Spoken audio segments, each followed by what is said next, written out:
Hello, you beautiful people. Welcome to another episode of the Roaring Agents podcast. Today I am here with Josh Schoenly. He was licensed in 2007. He is Amazon bestselling author of the book Attract: 4 Simple Steps to Engaging Your Ideal Client with Zero Prospecting. He's built several businesses that are about client acquisition. And today what I wanted to do is have him on to talk about reviving those dead leads.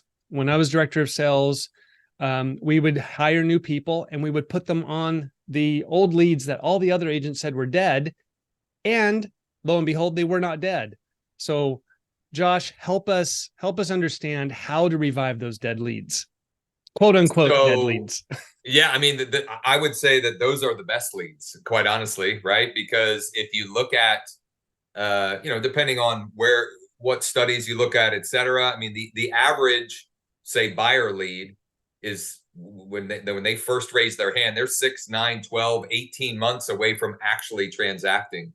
And that's the average, right? So you have, a small percentage that might be ready, willing, and able right now, but the majority of the opportunity is once those leads become seasoned and in the eyes of many are quote unquote dead. Well, the reality is it's quite the opposite. So in my business, we have some sort of standard operating procedures or like cadences that we follow to make sure that when a lead's motivation hits a tipping point, regardless of if they opted in this week, last month, last year, last decade, I don't care, right? We're going to stay in front of them with varying messages and offers, etc., to make sure that if or when their motivation changes or hits a tipping point, etc., that I'm their agent of choice, or that our team is their real estate preferred professionals of choice.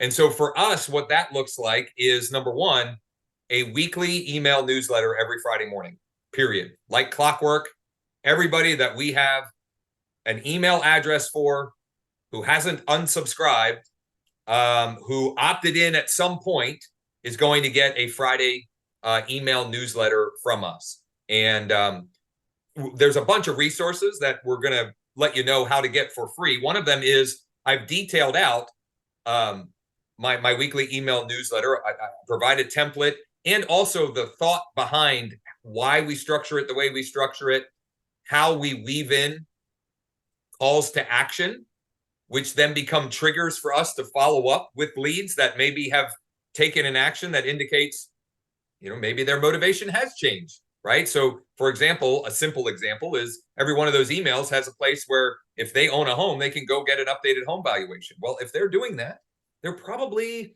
they might be thinking about selling. They might be thinking about refinancing or some other, they're thinking about something.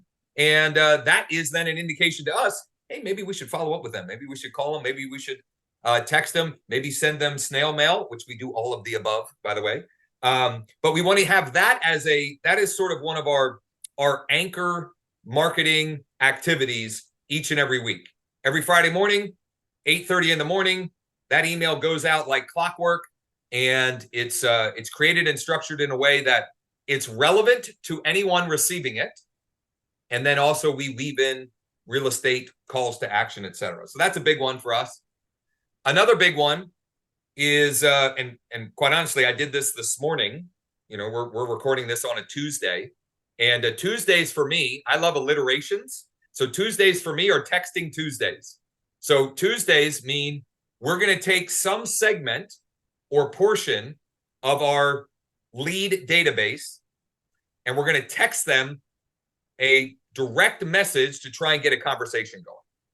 So one of the simplest, easiest, and the best places to start if you're trying to revive some old dead leads that you haven't reached out to in a while is something along the lines of, hey, Mike, are you still thinking about buying a home here in Central PA this fall or this winter or this year or next year, whatever? Are you still thinking about, are you still interested in?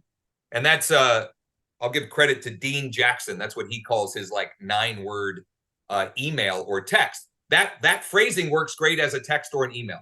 Hey, Mike, are you still interested in buying a home this fall or this winter, or in 2024, whatever it is, right? You can map that to whatever the timing is with that. Some other examples of scripts like that work phenomenally. Morning, Mike. What's the one thing stopping you from buying your dream home this whatever season?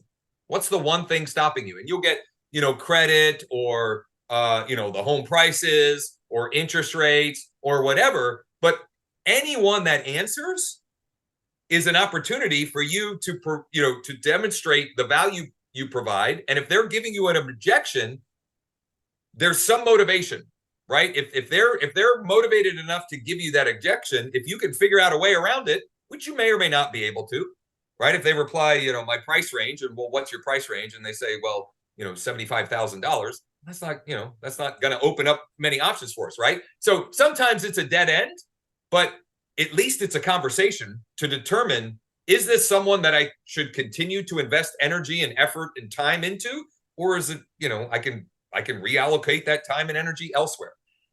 So we have literally dozens and dozens and dozens of scripts like that, and not just the initial conversation script, but documented what we call SOPs for how to continue that conversation to the point of setting an appointment, whether it's a phone appointment or a Zoom appointment, or it's an in-person appointment, or you're going to tour homes, or it's an appointment for your lender so they can get pre-approved. Any of those situations and scenarios, we have that all documented out, and people can check those out for free at wakeup.realestate. But so we've got the Friday weekly email every Tuesday, and it's not limited to Tuesday, but I just like alliterations, right? So sometimes it bleeds over into Wednesday and Thursday as well, depending on how much activity and so forth. But we'll take a segment of the database and we'll message them. And one thing I'd point out with that is, if you're able to make it more congruent to them, it will work even better. But don't let that keep you from doing something. Okay. So for example, if all you know is at some point, these were people that expressed interest in buying a home in, whatever county. Cumberland County, Pennsylvania is where I live, and Central PA is pretty rural. So I cover like 5, 6, 7 county area. But if all you know is at some point they expressed interest in buying a home in Cumberland County, well, I can say, hey, Mike, are you still thinking about buying a home here in Cumberland County? Right. So it's more congruent than saying, hey, Mike, are you still thinking about buying a home? Okay. Now, if you know nothing else, doing that is better than doing nothing. But the more you can make it congruent, the better. So I'll give you another example. Let's say you've got a segment where they at some point they requested a home valuation, right? So then you can tie in, and depending on what you're using to message, you could even merge in their address. So it could say, hey, Mike, are you still thinking about selling your property at street address, whatever street address, 123 Main Street, anytime soon? ? Right. So the more congruent you can make it to them, the better. But don't let that be an excuse for taking action, right? Do something and use whatever data and information you have, and know that when you start these activities, you're going to get some people that aren't happy. And that's okay, right? You're going to get people yelling at you, stopping, unsubscribing, maybe cursing at you, whatever the case may be. I look at that as a good thing, because every time I take an activity, I'm cleaning out the ones that are no good. And B, it means that the next time around, I can focus my time and energy on the ones that have already self-selected to get their way out of them. And the last thing is, like, honestly, did you want them as, folks that are rude and inconsiderate and so forth? Do you want them as a client anyway? No. So let's, get them out of there. Don't let that stop you from taking action as well. It's guaranteed to happen. If you're messaging any, sizable amount of folks, but it's just part of the deal, right? It's just part of the process. So texting, we do that. Email, and then, we do a lot of direct mail as well for folks that, a I'll give you a use case. So we send that Friday weekly email newsletter. If somebody who hasn't taken any action in a while, they request an updated home valuation. Well, we've got the technology that we give them what they request digitally, but we're also going to follow up with them with direct mail. We may send them a direct offer of, hey, would you consider selling your property to one of our clients this, before the end of the year, or this season, fall, winter, spring, whatever. Or we might send an indirect message reiterating, or asking a question, what did you think of the values that we provided for you on your home valuation request? So I think now more than ever, I think I heard the other day that it's like the average person gets like 2 pieces of mail per day, versus like 5 years ago, it was like 15, right? So mail stands out in the box, especially if you use direct mail that looks like, for those at the video medium, that's a picture of the person's house. Wow. Who I sent that to, right? And they're like, well, what's my house doing on this postcard, right? So it's a pattern interrupt that gets them to stop and read. And anyway, Mike, I've been talking a lot here. Where can we double tap on? Where can we dive deeper on? What do you think your listeners might find interesting for us to do a deeper dive on? So let's say that you get a client, you get a prospect today. They came in from where are most of your leads coming from right now?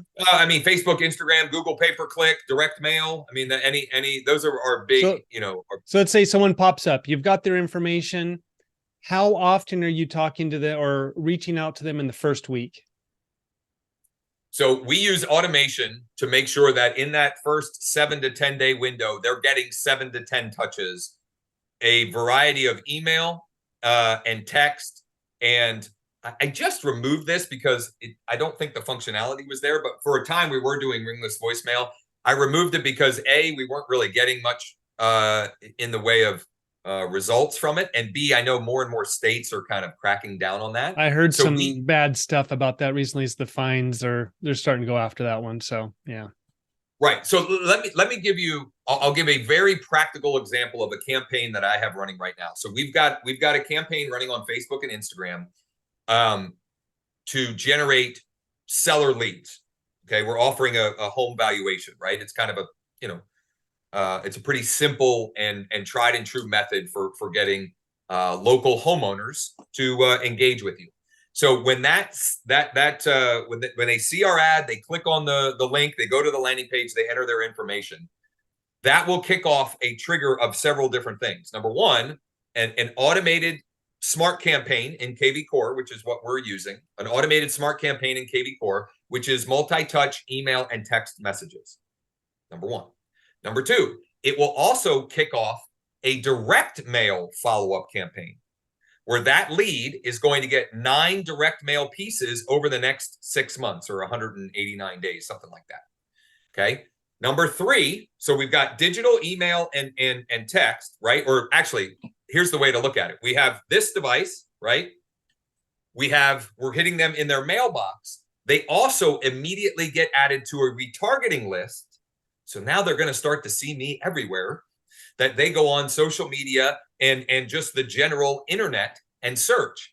And so that is the way I look at it, is that's putting like I'm a big Dan Kennedy fan. He used to say you got to build a fence around your herd, right? Your database is your herd. And that's my way of building a fence, or another way would be like a moat around your castle, right? Having those different pieces all working simultaneously is how you ensure that you have the greatest possible chance to have the opportunity to service those folks when they're ready to be serviced.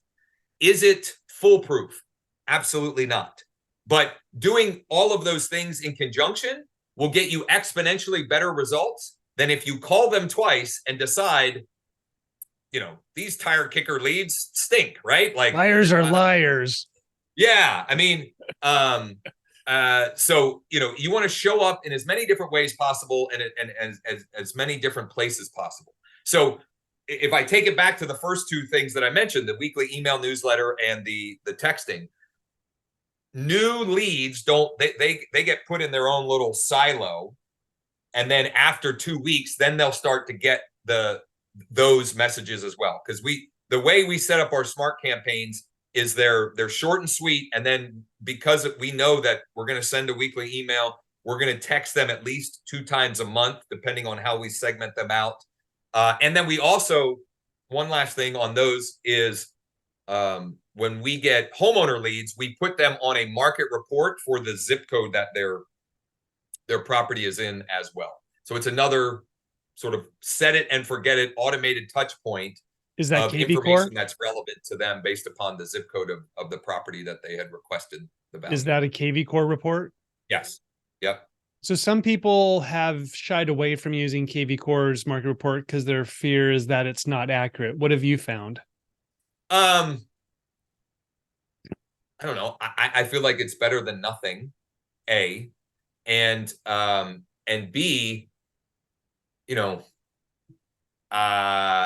if there's something in there that's inaccurate and someone brings that up to you, that's an opportunity for you to have a conversation and say, yeah, I totally get it. This is computer generated data and information. I'd be happy to put together a more custom report specific to what properties are selling for in your neighborhood or in your district, right? Also, some of that, I think some of those inaccuracies can depend on how people are setting up the report. So for example, for me, I will set it up.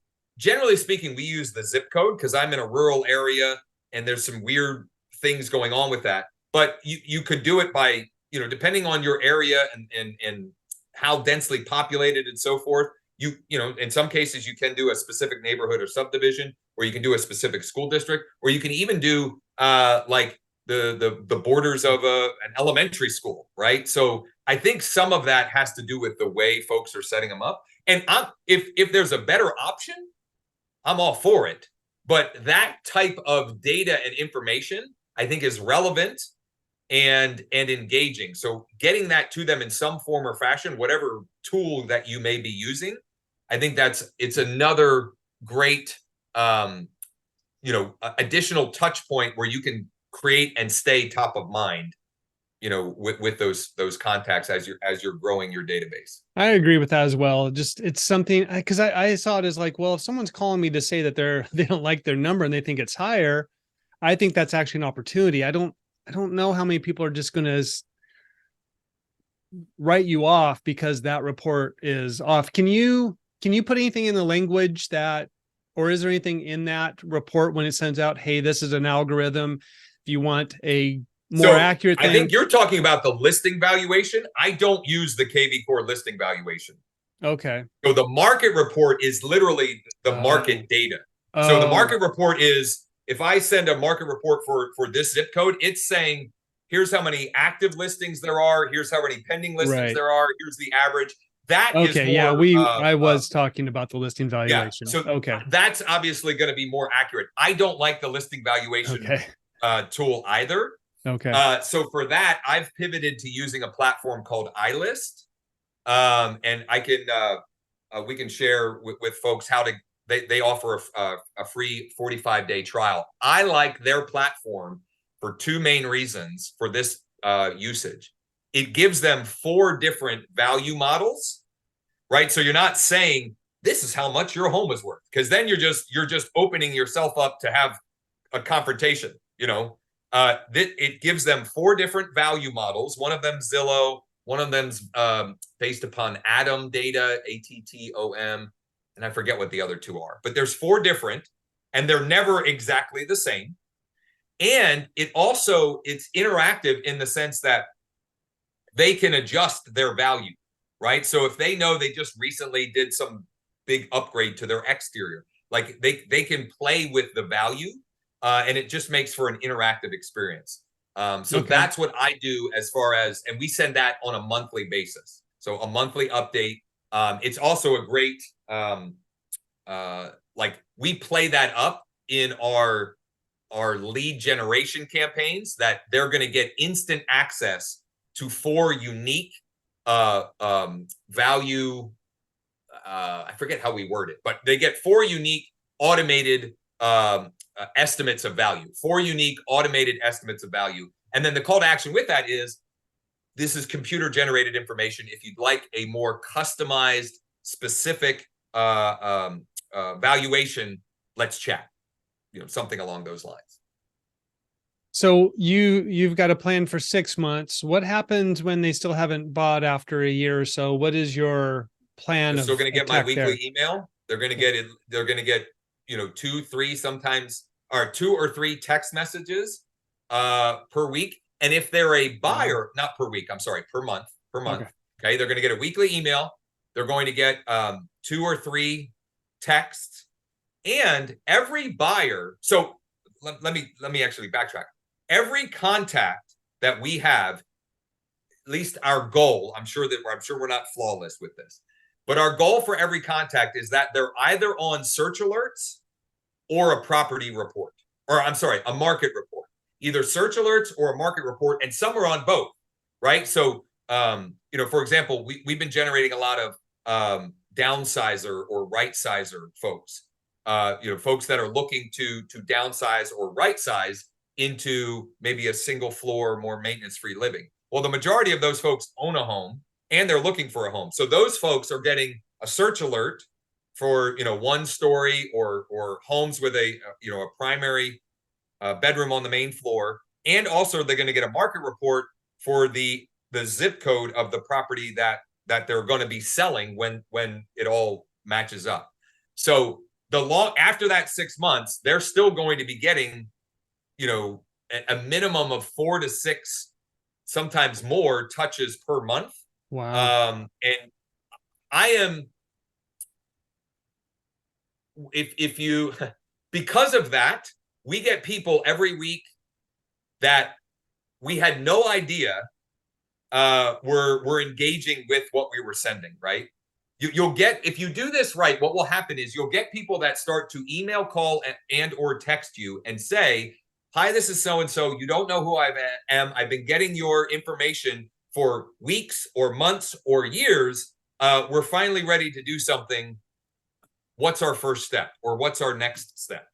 And those are some of the best conversations to have, because you don't have to compete for their business. You've already won their business in silence. Like, you didn't even realize you were winning their business. They've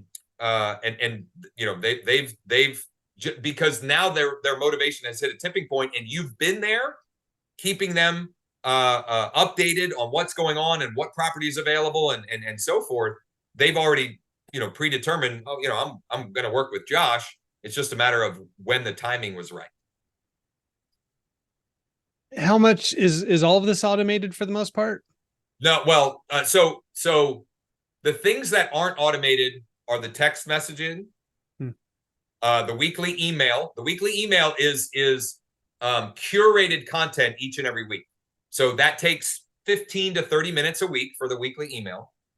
The texting, when you do it right and you have a big enough database, like this morning, we text messaged 2,500-ish contacts, right? So that's a lot of people that we've got to now work through, and we've set, I don't know, 4, 5, 6, 7 appointments, something like that. I have to check. I have someone on my team that works those. So you've got some time invested there. But the search alerts are automated, the market reports are automated, the initial campaign is automated, and the direct mail, the 6 month direct mail, is automated as well. So it's a combination. I've always found, since I started in this business in the mid 2000s, the best results are going to come through a combination of automation and manual follow-up, like using technology to identify which of the 100 people that we added to the database in the last 4 weeks we should invest more time and energy into, because they've demonstrated through their behavior that they're more motivated or closer to the finish line, right? And you let the technology keep working on the ones that haven't yet. I had a conversation. I was actually exchanging voice memos with an EXP agent. I think he's in Colorado, but it's irrelevant. And he launched a new campaign, and he's using some of our follow-up sequences, et cetera. And he messaged me yesterday, and he said, "How many times, or what's your process for calling new leads, or how many times do you call them?" He said, I've called a couple of them, and they've all kind of been rude and whatever. And I said, and this is where I may differ from some folks. We don't call new leads. Okay. We call the ones after they demonstrate we should call them. In other words, if we generate 100 new leads, we're not calling all 100. We'll call the ones who they've opted in, and now we can tell that they've taken some other action. Maybe they've engaged with the market report, or obviously if they replied to one of our automated messages. We wait for them to indicate we should invest time there, because what I've found is if you chase all of them, you end up chasing away business that you would have had in 6 months, but you lost because let's face it, as realtors, we have a little bit of a negative reputation in the open marketplace. And so if you give them evidence that you're just like every other realtor who has commission breath, you're losing that future business, versus simply being of service, being of value, and being there when they indicate through their behavior they might be more ready for your help.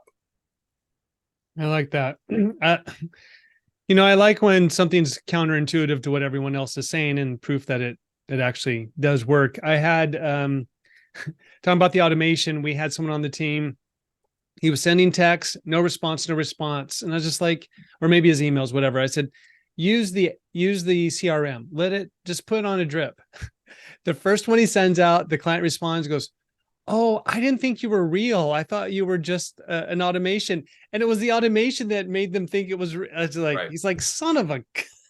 Yeah. Well, but you bring up this is a very important point of distinction, right? When you're building out automation, or really any communication that you're sending, I see this time and time again. For the most part, it's way too formal and professional. Right. Now, I'm not suggesting it be unprofessional, okay? But what I'm saying is, if they receive it as, robotic, they're more likely to think this is automation or this is a bot sending it. So what do I mean by that? Well, two things. Number one, if you're taking someone else's scripts, you've got to make them your own, even if it's just changing one thing about it, right?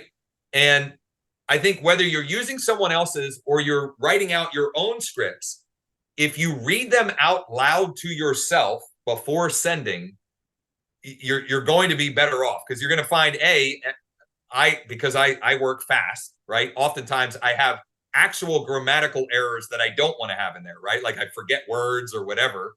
But when you read it out loud, like your eyes or your brain may miss it because you wrote it, and so you know what it's supposed to say. But if you say it out loud, you'll realize, oh, I forgot the word to there, or I forgot the word there, or whatever. The other thing that I think reading it out loud does is, if it doesn't sound like you, it's not right. In other words, I don't say, "Hello, Michael, how are you doing this morning?" Right? That's not how I would send a message or a text, right? I'd say, "Hey, Mike, what's up?"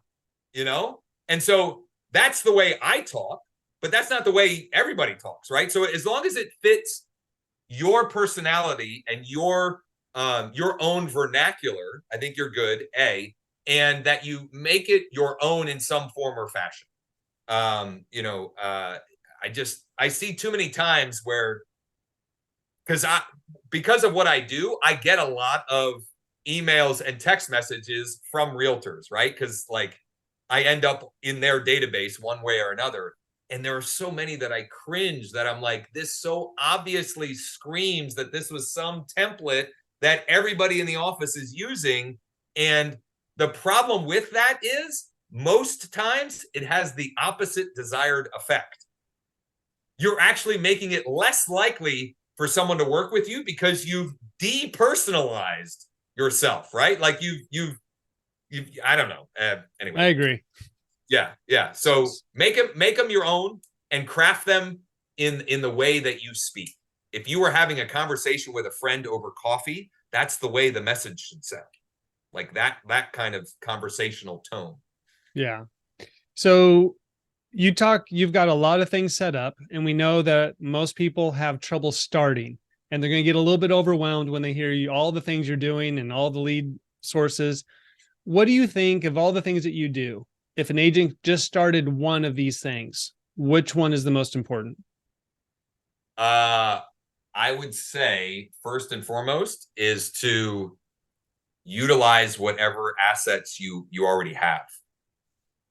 So that's why we started with the dead lead idea, right? Do you have 10, 50, 100, 200, 250? And I can't remember if this happened before we went live or not, but you even recommended, agents. Listen, there was a lot of agents leaving the business.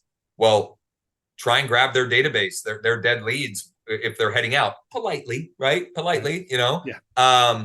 But utilizing the assets that you already have, for me, is always a better way of trying to lead with revenue before you go launching something new. So whether that is, any old Zillow or ZBuyer or Facebook or a realtor.com or Zerple, I don't know what all the, any of those, any lead that you've ever, you've ever generated, paid for, done something, whether it's, could be old open house leads. Maybe you've been generating leads with Facebook Marketplace, whatever it is, go back and there is gold in this. Might have been you. Did you say that old is gold, or there's gold in the old, or something like that when we spoke a couple of weeks ago? I thought Might have been.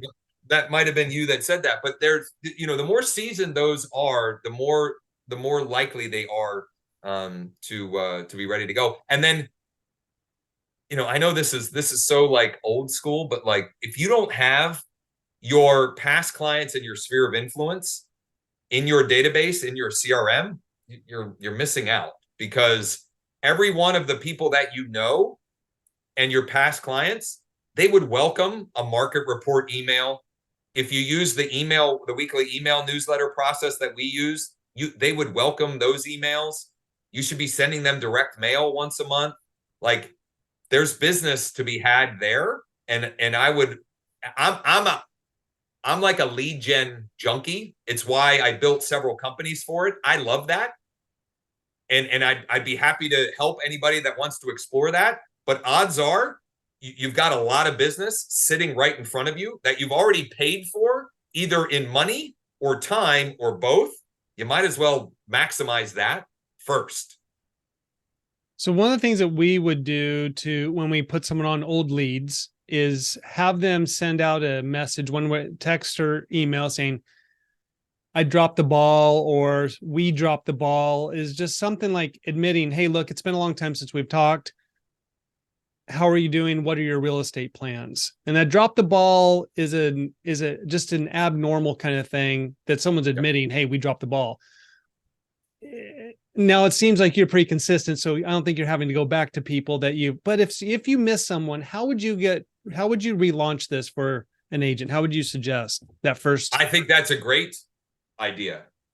Hey, I think are you still interested? The Dean Jackson 9-word email, that's a very simple one. But a great follow-up to that is the drop the ball, because you're taking ownership. Hey, Mike, it's Josh with eXp Realty. It looks like you had been looking at homes in blank area previously. I just am reaching out to make sure that we didn't drop the ball on anything for you. Could you let me know if you're still thinking about X or Y or Z, still thinking about buying here in Central PA, but taking that ownership, I think you'll get a lot of people. We actually, that is one of our automations. Like we have that goes out like 60 or 90 days after they come in, just making sure that we're not dropping the ball on anything for you. Another great one, if you think about it, kind of like reverse selling or reverse psychology, right? If you can find ways. So this is a great reverse psychology one. Hey, Mike, I know you're not ready to buy right now, but when we find your dream home, do you have a home you'd need to sell first? Question mark. Mm-hmm. Right. So it's like, it's the opposite of putting pressure on them. Hey, are you ready to go look at houses this weekend?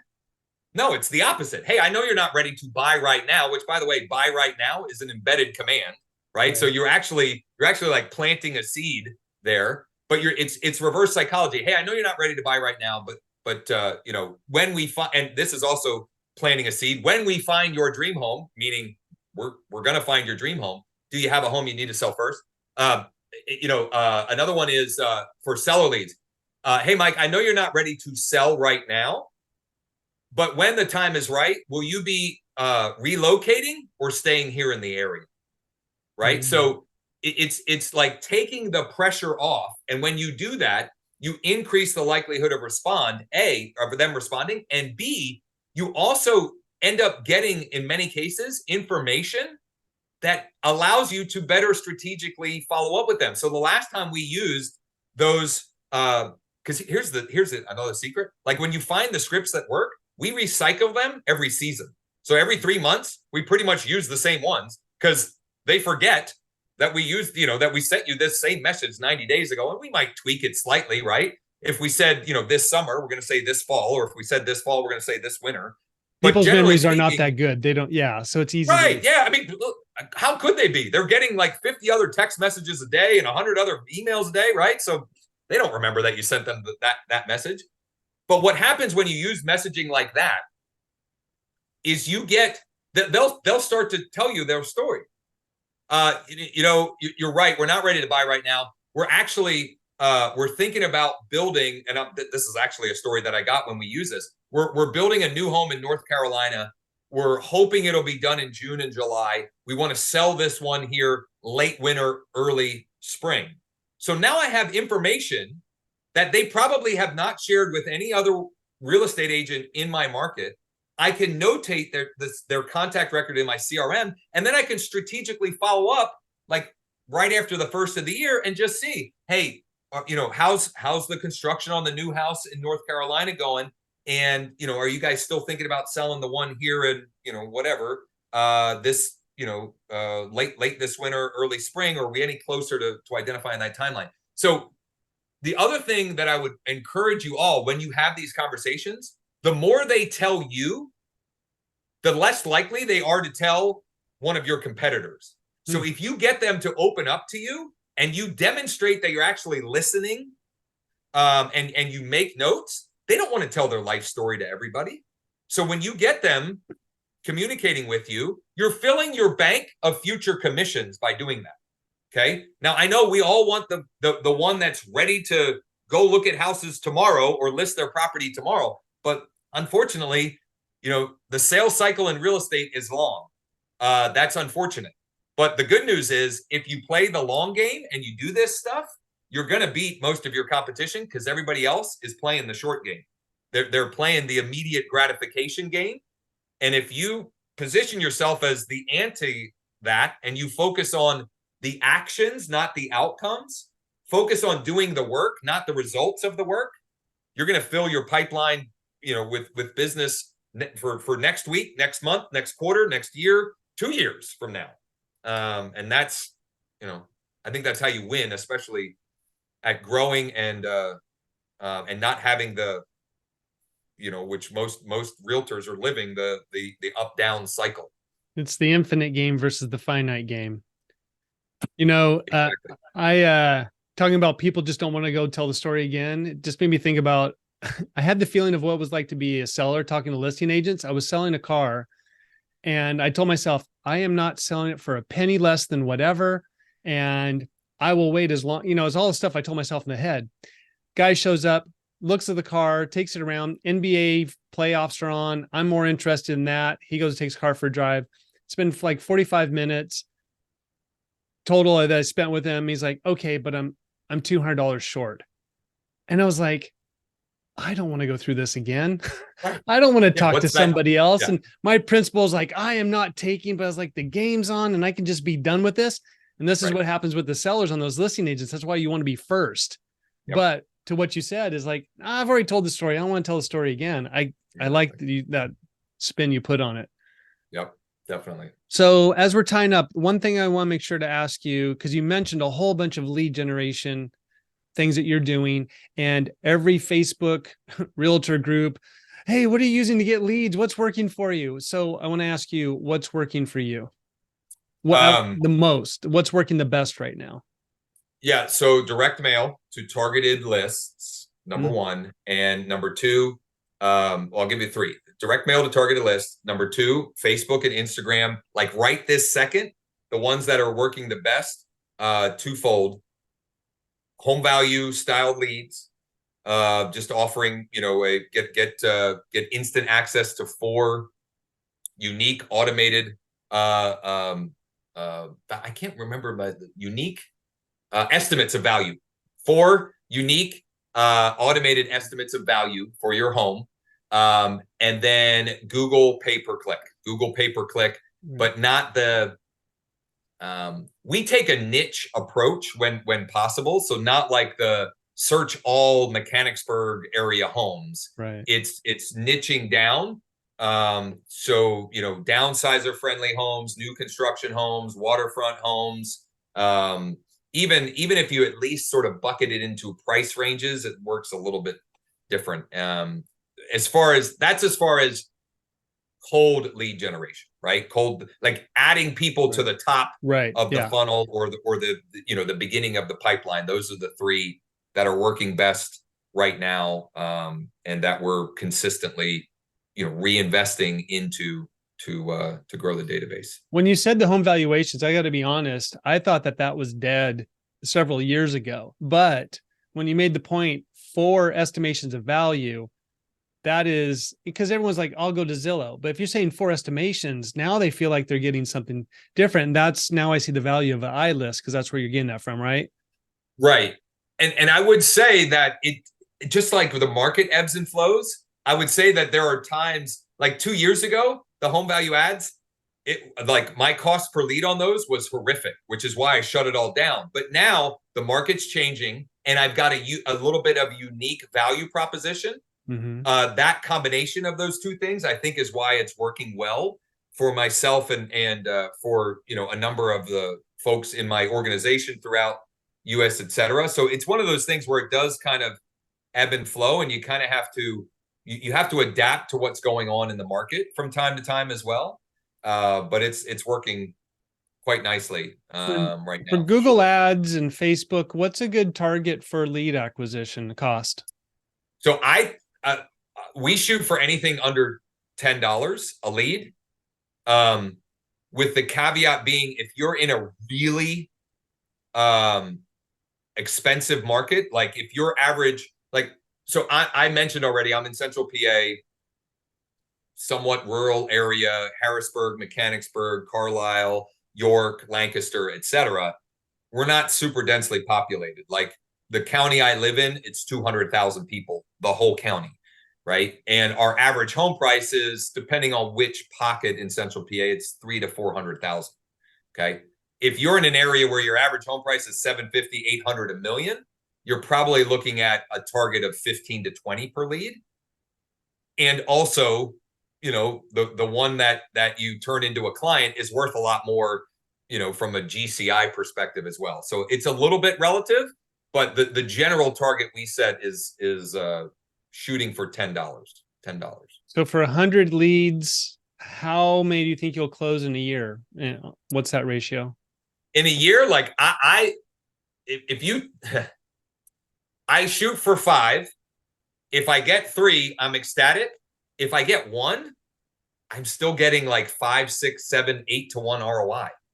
Right. So it's like the math is beautifully stacked in our favor, but the sales cycle isn't.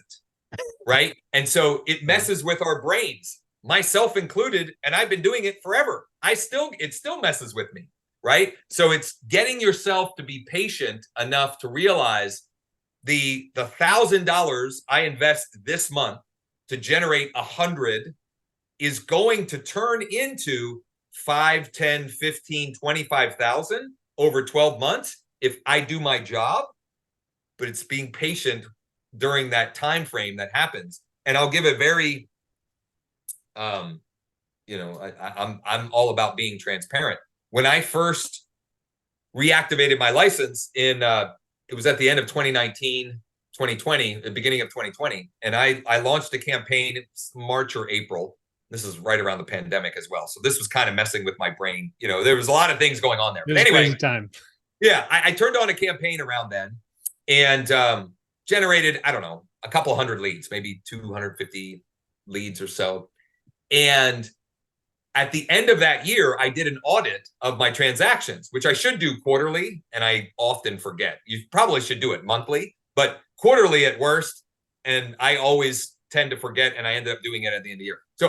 But doing that audit, I realized 7 transactions came from those 250 that I had generated during a time, like I'm in Pennsylvania. We were as locked down as any state for 2.5, 3 months.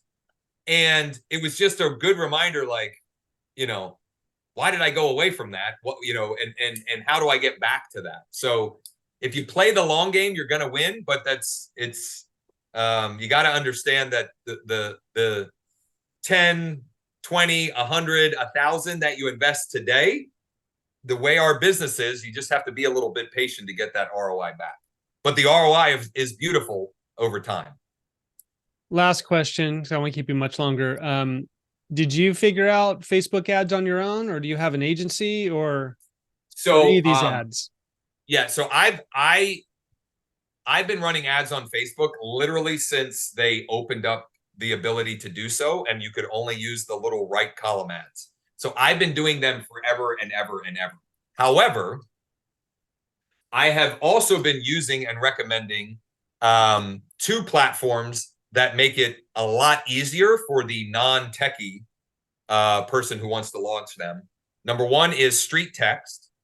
And I've got a sort of a bonus tutorials and templates, etc., specifically for their platform. Folks can get a free trial with that at growwithjosh.com/ST. It's pricey, but you can get a free trial and check it out. And it is, incredibly easy. You literally click a couple buttons and you've got an ad running on Facebook.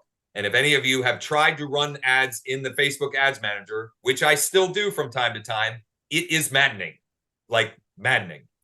The other one, which is more affordable, but doesn't have all of the same functionality, is Listings to Leads. And we've got some bonus training and tutorials on that platform as well. They also offer a free trial. I think it's a little bit longer, and it's much more affordable. That folks can get at growwithjosh.com/ the letter L, the number 2L, L2L for Listings to Leads. Those are the 2 that I think right now are making it easier to get campaigns live that are actually working and adding people to your database, right? There's any number of agencies and whatever that'll be happy to charge you an arm and a leg, or do it cheap but don't get any results. But those 2 are 2 that I've personally been using them since mid 2020, both of those platforms, and love them. I think they're both phenomenal, and they both have our best interests at heart, like support staff and salespeople that actually care about our success, which isn't always the case with companies in our industry trying to get into our pockets. Let's face it. It's just That's reality. True. Yeah. Wow, this has been amazing. Great tactics. I love this. This is all useful stuff. Remind us of the website and what you have on there. So if you go to wakeup.realestate, that is kind of like our hub. My buddy Ryan and I, we do a daily show Monday through Friday at 11 a.m. Eastern. That's just called Wake Up Real Estate. And wakeup.real estate is where you can go to create a free account. You can get access to, a whole litany of templates, scripts, mini courses and trainings, doing a deep dive on a lot of the topics that we had here. And I would also encourage anyone, like, I personally respond to every email. I'm very active on Facebook, on Instagram, on Workplace. Like, if you reach out to me, I will respond unless it somehow gets lost. But I generally speaking respond. I have people personally call and text me. I love this industry, and I love helping folks with the kind of stuff that we talked about today. This is what gets me jazzed and excited to wake up every morning. Well, I'm so glad you joined me. I'm sure we'll talk again in the future. Absolutely. Thanks, Mike. I appreciate you having me.